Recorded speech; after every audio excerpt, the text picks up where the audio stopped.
La bergère et le ramoneur.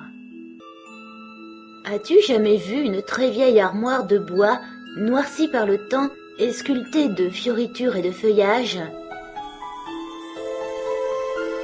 Dans un salon, il y en avait une de cette espèce, héritée d'une aïeule, ornée de haut en bas de roses, de tulipes et des plus étranges volutes entremêlées de têtes de cerf au grand bois.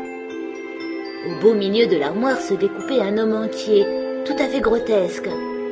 On ne pouvait vraiment pas dire qu'il riait, il grimaçait. Il avait des pattes de bouc, des cornes sur le front et une longue barbe.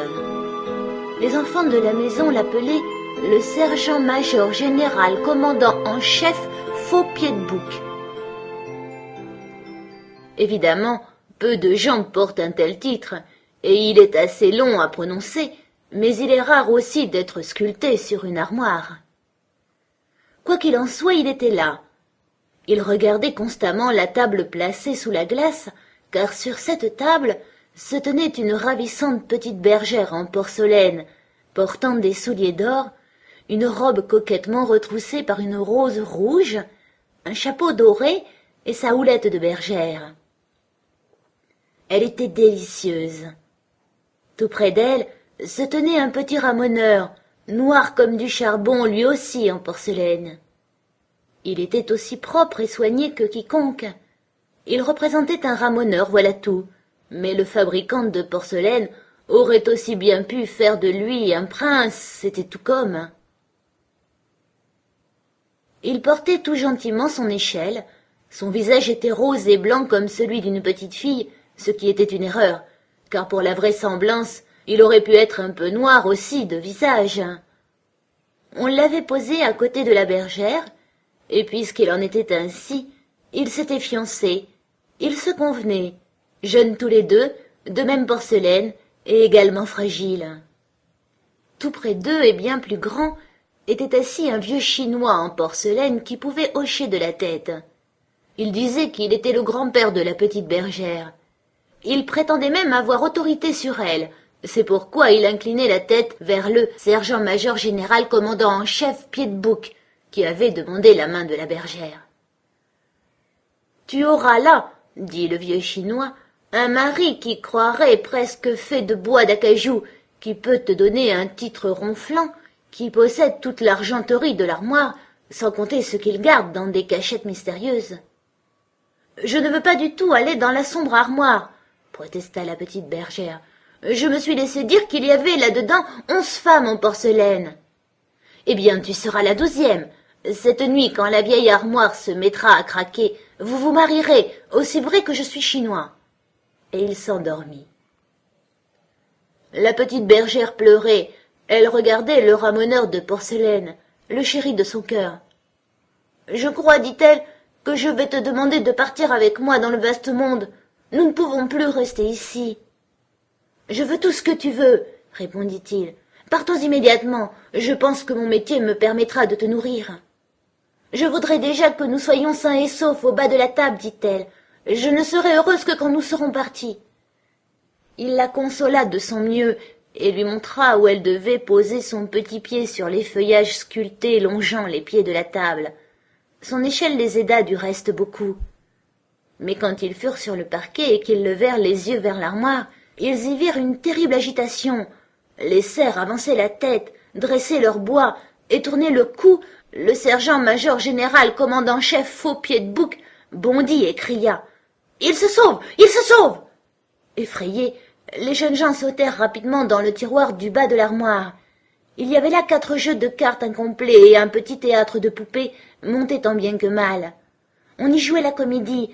Les dames de carreau et de cœur, de trèfle et de pique, assises au premier rang, s'éventaient avec leurs tulipes. Les valets se tenaient debout derrière elles et montraient qu'ils avaient une tête en haut et une tête en bas, comme il sied quand on est une carte à jouer. La comédie racontait l'histoire de 2 amoureux qui ne pouvaient pas être l'un à l'autre. La bergère en pleurait. C'était un peu sa propre histoire. « Je ne peux pas le supporter, » dit-elle. « Sortons de ce tiroir. » Mais dès qu'ils furent à nouveau sur le parquet, levant les yeux vers la table, et ils aperçurent le vieux Chinois réveillé qui vacillait de tout son corps. Il s'effondra comme une masse sur le parquet. « Voilà le vieux Chinois qui arrive !» cria la petite bergère, et elle était si contrariée qu'elle tomba sur ses jolis genoux de porcelaine. « Une idée me vient, » dit le ramoneur. « Si nous grimpions dans cette grande potiche qui est là dans le coin, nous serions couchés sur les roses et la lavande et pourrions lui jeter du sel dans les yeux quand il approcherait. »« Cela ne va pas, » dit la petite. « Je sais que le vieux Chinois et la potiche ont été fiancés. Il en reste toujours un peu de sympathie. Non, il n'y a rien d'autre à faire pour nous que de nous sauver dans le vaste monde.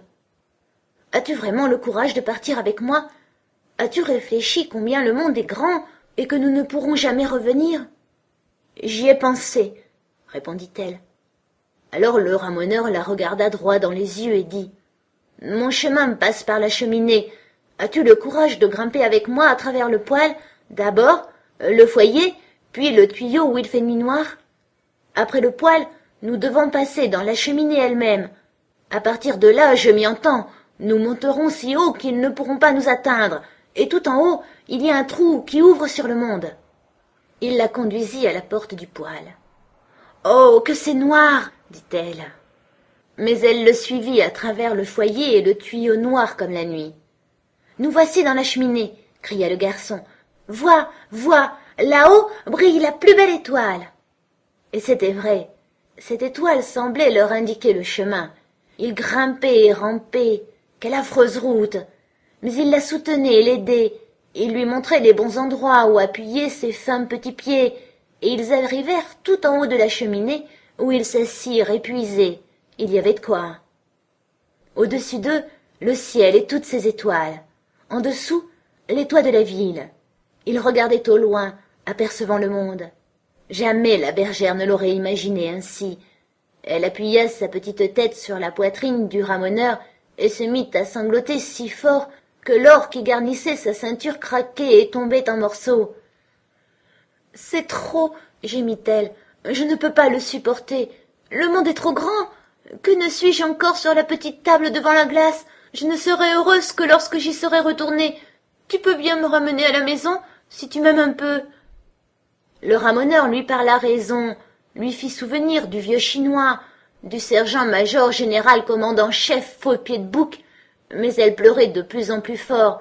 Elle embrassait son petit ramoneur chéri, de sorte qu'il n'y avait rien d'autre à faire que de lui obéir, bien qu'elle eût grand tort.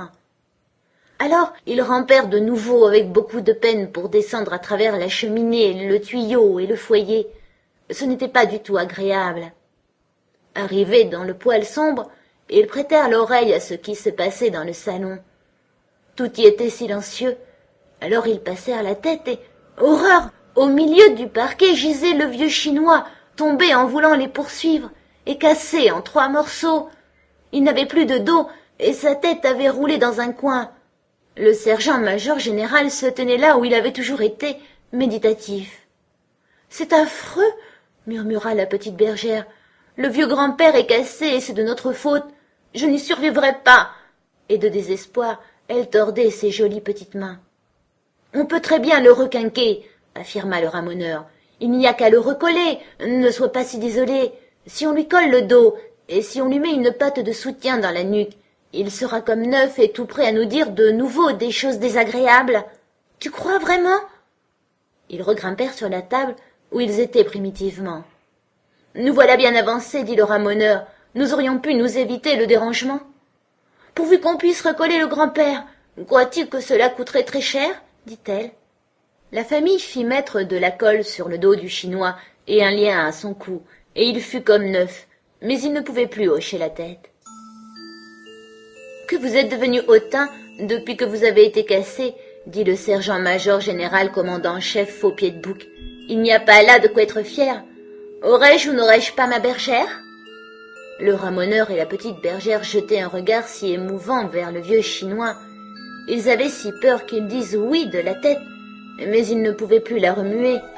Et comme il lui était très désagréable de raconter à un étranger qu'il était obligé de porter un lien à son cou, les amoureux de porcelaine restèrent l'un près de l'autre, bénissant le pansement de grand-père, et cela jusqu'au jour où eux-mêmes furent cassés.